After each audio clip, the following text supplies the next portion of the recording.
नमस्कार दोस्तों, मैं हूँ आरती प्रजापति यूट्यूब चैनल पर आप सभी का हार्दिक स्वागत करती हूँ। दोस्तों, हमारे यहाँ UGC net paper 1 and paper 2 psychology की प्रिपरेशन कराई जा रही है।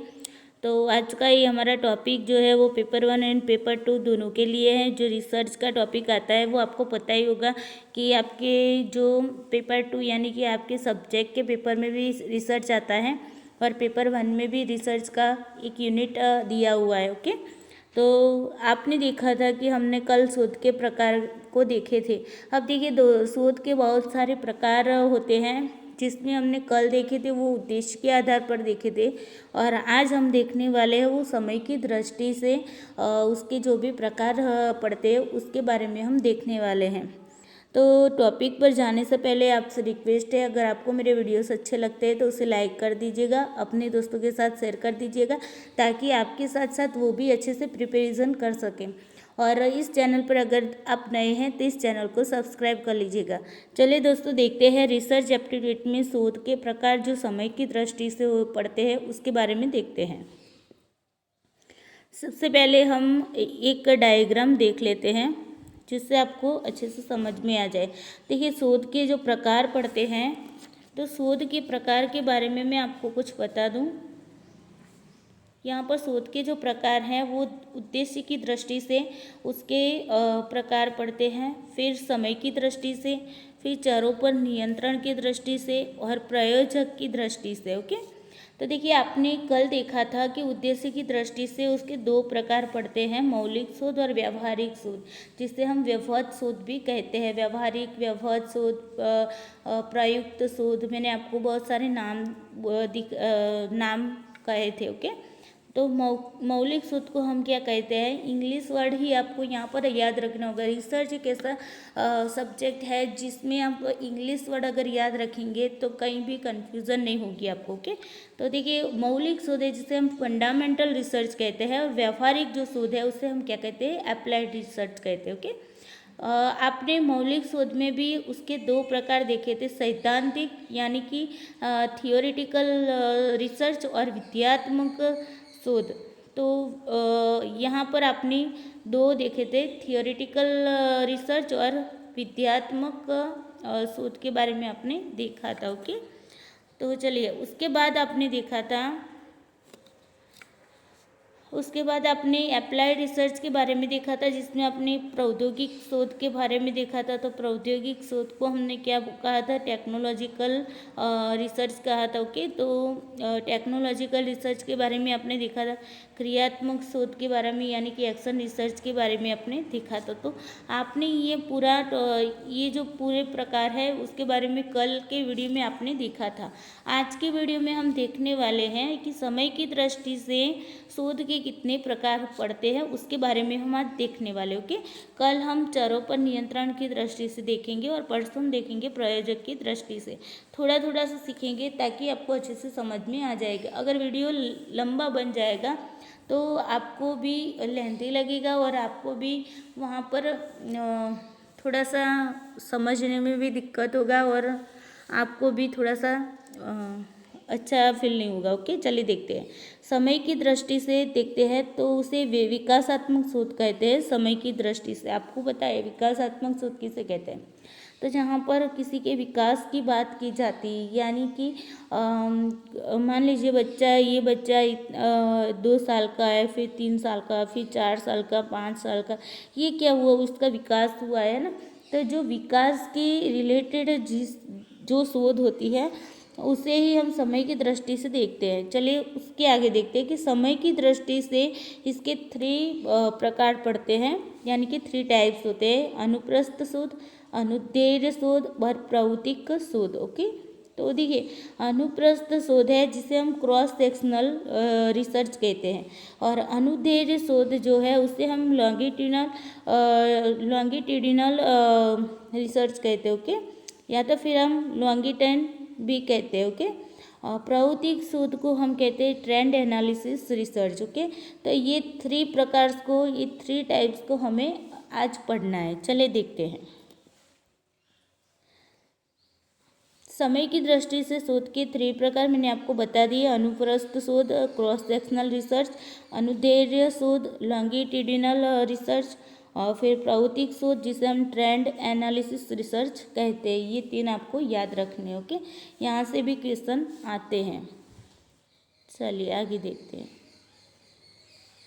अब सबको हम एक एक करके देख लेते हैं। अनुप्रस्थ शोध जिसे हम क्रॉस सेक्शनल रिसर्च कहते हैं, उसके बारे में थोड़ा सा डिटेल में जान लेते हैं।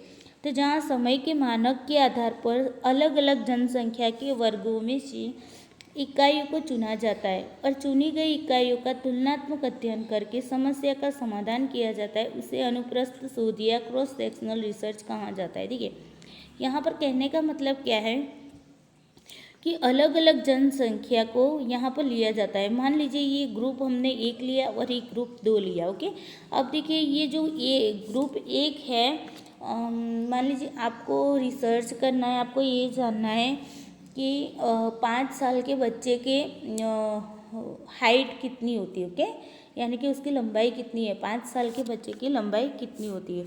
और 7 साल की जब वो 5 साल का बच्चा 7 साल का होता है तब उसकी लंबाई यानी कि उसकी हाइट कितनी होती है, ओके। ये एवरेज इस हाइट की बात की जाती है। कभी कभी क्या होता है कि अपवाद रूप किसी की हाइट ज़्यादा भी बन जाती है। 7 साल के बच्चे की जो हाइट होनी चाहिए उससे ज़्यादा 7 साल के बच्चे की हाइट भी हो सकती है, ओके। वो अपवाद रूप में चले जाते हैं। लेकिन हम क्या एवरेजेस यानी कि एवरेजेस में हम देखेंगे कि 7 साल के बच्चे की इतनी हाइट होती है, ओके। ये हम इस तरीके से रिसर्च करके पता लगा सकते हैं, ओके। तो मान लीजिए हमने 2 ग्रुप लिया, ये ग्रुप हमने लिया 5 साल के बच्चे का, ओके, और ये दूसरा ग्रुप है वो हमने लिया कितने 7 साल के बच्चे का लिया। तो देखिए ये 5 साल के बच्चे और ये 7 साल के बच्चे। अब देखिए आपको इन दोनों के बीच में क्या करनी है, तुलना करनी है। आप मान लीजिए एग्जाम्पल के तौर पर मैं आपको बता दूं कि 5 साल के बच्चा है, ओके। तो मान लीजिए आपको उसकी ये ग्रुप में आपने सारे 5 साल के बच्चे लिए, तो जितने भी बच्चे लिए उनकी आपने हाइट चेक की। तो हाइट चेक करते हुए आपको एवरेजेस मिला कि उनकी जो हाइट होती है वो मान लीजिए 2 फुट, ओके। तो 2 फीट है ये 5 साल के बच्चे की। अब मान लीजिए 7 साल का जो बच्चा है उसकी हाइट आपको 2.5 फीट आपको हाइट देखने को मिली। तो अब आप इन दोनों के बीच तुलना कर सकेंगे कि 5 साल के बच्चे की हाइट 2 फीट होती है और 7 साल के जो बच्चे होते हैं उनकी हाइट कितनी होगी, 2.5 फीट होगी। ये आपने उन दोनों के बीच में तुलना कर दी, ओके। तो इसे ही हम क्या कहते हैं, क्रॉस सेक्शनल रिसर्च कहा जाता है। आगे थोड़ा सा हम देखेंगे तो आपको आगे लॉन्गिट्यूडिनल रिसर्च के बारे में आप देखेंगे तो आपको इसके बारे में अच्छे से याद रह जाएगा। चलिए देखते हैं, फिर से इस टॉपिक पर हम फिर से आ जाएंगे। चलिए देखते हैं अनुदैर्ध्य शोध। देखिए ये अनुदैर्ध्य शोध आपको अगर याद नहीं रहता है तो आपको लॉन्गिट्यूडिनल रिसर्च ये वर्ड आपको याद रखना है, इंग्लिश वर्ड ही आपको याद रखना है, ओके। लॉन्गिट्यूडिनल रिसर्च है उसमें क्या होता है, एक ही जनसंख्या में अलग अलग समय पर शोध किया जाता है। यानी कि आपने आगे क्या देखा कि आपने 5 साल के बच्चे का एक ग्रुप लिया है ना, ग्रुप 1 लिया, और 7 साल के बच्चे का क्या किया, ग्रुप 2 लिया। ये दोनों ग्रुपों को आपने क्या किया, एक ही समय पर आपने इन दोनों ग्रुप की हाइट को चेक किया।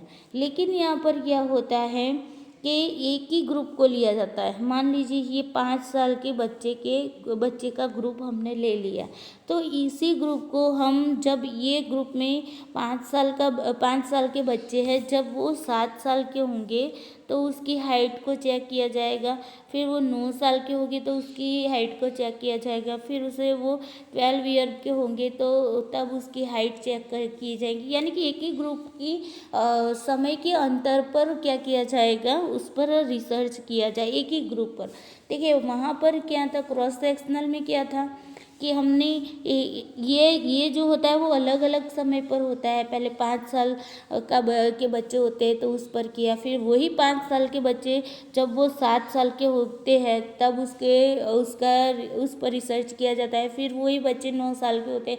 इसी तरीके से जितनी समय की आपका जो रिसर्च है, आपको जिस तरीके का रिसर्च करना है, उन समय की जो अवधि होती है, उन समय पर आप समय पर बारी बारी से आप उस पर क्या करते हैं, रिसर्च करते हो। ओके, यानी कि एक ही ग्रुप पर यहाँ पर क्या किया जाता है, एक ही ग्रुप या तो फिर एक ही व्यक्ति पर आप यहाँ पर क्या करते हैं, रिसर्च करते हैं। मान लीजिए कि आपको खुद को ये जानना है कि एक एग्जाम्पल ले लेते हैं थोड़ा सा।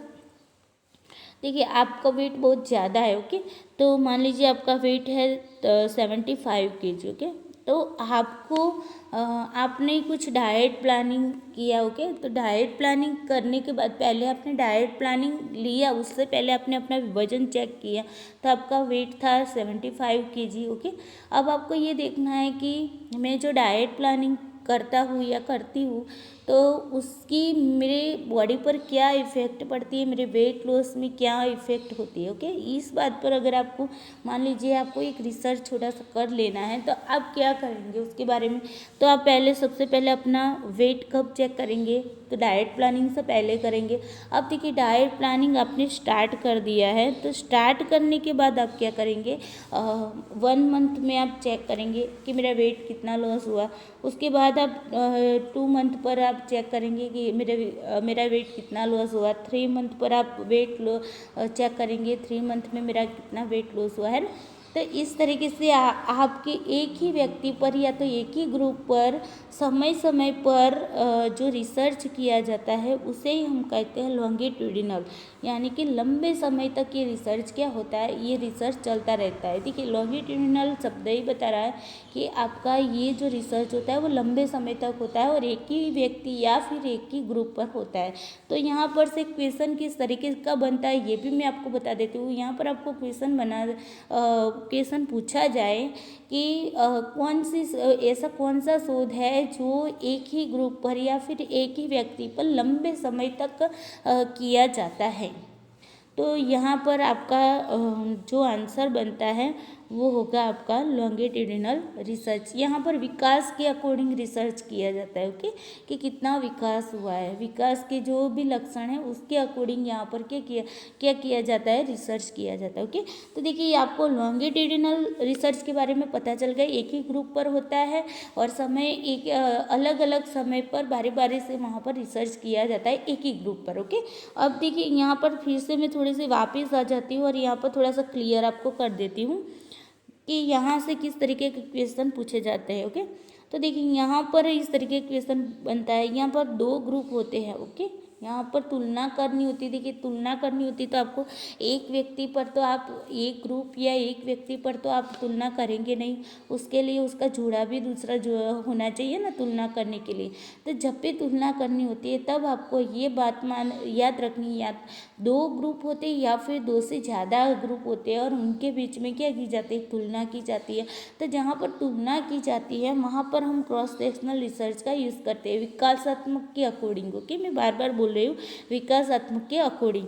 तो यहाँ पर तुलना की जाती है। देखिए, दोनों ग्रुप अलग अलग है। ये जो ग्रुप हमने लिया वो 5 साल के बच्चे का, मैं एग्जाम्पल के तौर पर यहाँ पर आपको बताती हूँ कि यहाँ पर जो मैंने लिया, मान लीजिए आपको 7 साल के बच्चे और 9 साल के बच्चे की जो लंबाई है, हाइट है, उसके बीच का आपको जो विकास देखना है। तो आप क्या करेंगे, यहाँ पर आप 5 साल, यहाँ पर आप देखेंगे 7 साल के बच्चे की सॉरी थोड़ा सा अच्छे से लिख देती हूँ। ओके, देखिए 7 साल के बच्चे लेंगे हम और यहाँ पर लेंगे 9 साल के बच्चे, और फिर हम क्या करेंगे, इन दोनों को एक ही समय पर, देखिए ये मैं बात बार बार बोल रही हूँ कि एक ही समय पर यहाँ पर रिसर्च किया जाता है। यानी कि मान लीजिए मैंने आज रिसर्च किया और आज रिसर्च करके मैंने ग्रुप 1 पर ये जाना कि ये ग्रुप 1 के जो 7 साल के बच्चे हैं जितने भी, उन 7 साल के बच्चे की मैंने पहले क्या कर दी, हाइट चेक कर ली और उसी टाइम पे जिस टाइम पर यहाँ पर ग्रुप 1 पर आप रिसर्च करते हो, यहाँ पर आप जानकारी प्राप्त करते हो, उसी समय पर आप ग्रुप 2 में भी जानकारी प्राप्त करेंगे। ओके, तो एक ही समय पर अगर किसी ग्रुपों के बीच में या दो या दो से अधिक व्यक्तियों के बीच अगर कोई रिसर्च किया जाता है तो उसे हम क्या कहेंगे, क्रॉस सेक्शनल रिसर्च कहेंगे। ओके, तो अब आपको इजीली पता चल गया होगा कि क्रॉस सेक्शनल किसे कहते हैं। फिर से बता देती हूँ, क्रॉस सेक्शनल में दो या दो से अधिक ग्रुप होते हैं और उन दोनों के बीच तुलना की जाती है और एक ही समय पर वहाँ पर रिसर्च किया जाता है। जबकि यहाँ पर अनुदैर्ध्य जो शोध है उसमें क्या होता है, उसमें एक ही ग्रुप होता है, एक ही ग्रुप पर लंबे समय तक क्या किया जाता है, रिसर्च किया जाता है। एक ही ग्रुप पर हम क्या करते हैं, रिसर्च करते हैं। ओके, तो ये था आपका क्रॉस सेक्शनल और लॉन्गिट्यूडिनल रिसर्च। ओके, अब आगे देखते हैं तीसरे रिसर्च के बारे में। यहाँ पर है प्रवृत्तिक शोध, इसे हम कहते हैं ट्रेंड एनालिसिस रिसर्च। ओके, अब देखिए ट्रेंड एनालिसिस रिसर्च किसे कहते हैं, तो कि समय के साथ बदलती चीज़ों का मूल्यांकन करके शोध किया जाता है, उसे हम प्रवृत्तिक शोध कहा जाता है। देखिए प्रवृत्तिक शोध यानी कि ट्रेंड एनालिसिस रिसर्च किसे कहते हैं, तो जहाँ पर आपने देखा होगा सभी चीज़ें कुछ ना कुछ परिवर्तित होती है, कुदरत का नियम ही है परिवर्तन, है ना।